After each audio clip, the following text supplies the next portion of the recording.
ಮದ್ದೂರು ತಾಲೂಕಿನ ಭಾರತಿ ನಗರದ Bharati college gate ಮುಂಭಾಗ Bharati education trust G Madegowda, Madhu G Madegowda ಮತ್ತು ಆಶ್ರಯ್ ಮಧು ಅಭಿಮಾನಿ ಬಳಗದ ವತಿಯಿಂದ ಆಯೋಜಿಸಿದ್ದ ಮಾಜಿ ಮುಖ್ಯಮಂತ್ರಿ ಎಸ್.ಎಂ. ಕೃಷ್ಣ ಅವರ ಶ್ರದ್ಧಾಂಜಲಿ ಸಭೆ ಜರುಗಿತು.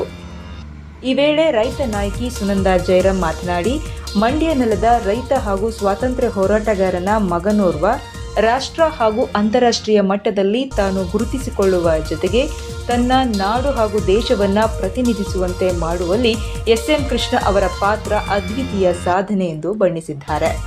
ಭಾರತಿ ಎಜುಕೇಷನ್ ಟ್ರಸ್ಟ್ ಕಾರ್ಯದರ್ಶಿ ಬಿ.ಎಂ. ನಂಜೇಗೌಡ ಮಾತನಾಡಿ, ಶಾಲಾ ಮಕ್ಕಳಿಗೆ ಮಧ್ಯಾಹ್ನದ ಬಿಸಿಯೂಟ, ಮೋಡ ಬಿತ್ತನೆ ಮೂಲಕ ಕೃತಕ ಮಳೆ ಸೇರಿದಂತೆ ತಮ್ಮ ಆಡಳಿತದ ಅಧಿಕಾರ ಅವಧಿಯಲ್ಲಿ ಬರಗಾಲ ಬಿಟ್ಟು ಬಿಡದೆ ಕಾಡಿ ನಾಡಿನ ಜೀವಜಲ ಕಾವೇರಿಯು ಕನ್ನಂಬಾಡಿ ಅಣೆಕಟ್ಟೆ 60 ಅಡಿ ನೀರು ಕುಸಿದರೂ ಎದೆಗುಂದದೆ ರೈತರ ಬದುಕು ನಷ್ಟಕ್ಕೆ ಸಿಲುಕದಂತೆ ಕಾವೇರಿ ಅಚ್ಚುಕಟ್ಟು ಪ್ರದೇಶದ ಕೃಷಿಗೆ ಅಗತ್ಯ ನೀರಾವರಿ ಸೌಲಭ್ಯ ಕಲ್ಪಿಸಿದ ಧೀಮಂತ ನಾಯಕ ಎಂದರೆ ತಪ್ಪಾಗಲಾರದು ಎಂದರು.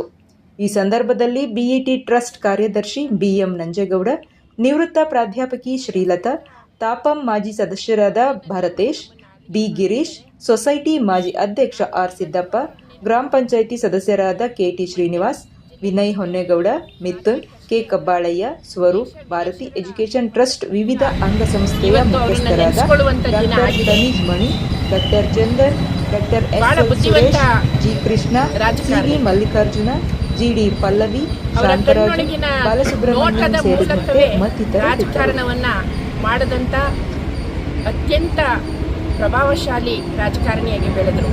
ಹಿರಿಯ ರಾಜಕೀಯ ಮುತ್ಸದ್ದಿ ಎಸ್.ಎಂ. ಕೃಷ್ಣ ಅವರನ್ನು ಯೋಗಕರಾದದ್ದು ನಾವು ಈ ರಾಜ್ಯವೇ ಒಬ್ಬ ಮೇರು ವ್ಯಕ್ತಿತ್ವದ ರಾಜ್ಯ ಮುತ್ಸದ್ದಿಯನ್ನು ಕಳೆದುಕೊಂಡಂತೆ ನಮಗೆ ಭಾಸ ಆಗ್ತಾ ಇದೆ. ಅವರ ಸ್ಥಾನವನ್ನು ಯಾರೂ ತುಂಬಲಿಕ್ಕೆ ಆಗಲ್ವೇನೋ ಅನ್ನೋ ಭಾವನೆ ನಮಗೆ ಮೂಡ್ತಾ ಇದೆ. ಅವರ ಆತ್ಮಕ್ಕೆ ಶಾಂತಿಯನ್ನು ನಾವೆಲ್ಲ ಕೋರೋಣ. ಅವ್ರು ಇನ್ನೂ ಅವರ ಕುಟುಂಬಕ್ಕೆ ಅವನ್ನ ತಡೆದುಕೊಳ್ತಕ್ಕಂಥ ಶಕ್ತಿನ ನೀಡಲಿ ಭಗವಂತ ಅಂತ ಹೇಳಿ ನಮ್ಮೆಲ್ಲರ ಪರವಾಗಿ ಕೂಡ ಮತ್ತೊಮ್ಮೆ